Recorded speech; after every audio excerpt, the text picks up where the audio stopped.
Allahdan istəyirəm ki, bu ayın feyzindən bizi binəsib eləməsin.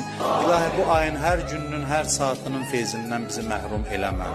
Bu ayda bizi oruç tutan, ibadət eləyən, istiğfar edən bəndələrindən qərar ver. İlahi, başqalarının hacətini rəva eləməyə, müşküllərini həll eləməyə bizi müvəffəq elə. Kimlər ki, bizdən dua xahiş ediblər, iltiması dua deyiblər, hamısının hacətlərini rəva elə. Ömrümüzün axırınacan bizə halal minnətsiz ruzu mərhəmət elə. İlahi, verdiyin neymətlərin qədrini bilməyə, şükürünü yerinə yetirməyə bizi müvəffəq elə. Gələn günlərimizi keçən günlərimizdən xeyirli elə. Ailəmizdən, nəslimizdən, övladlarımızdan Peyğəmbər və Əhl-i Beytinin düşməni qərar vermə. Ömrümüzün axırınacan bizə halal minnətsiz ruzu mərhəmət elə.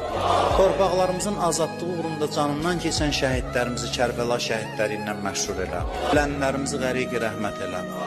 Qalanlarımızı haqqa hidayət elə.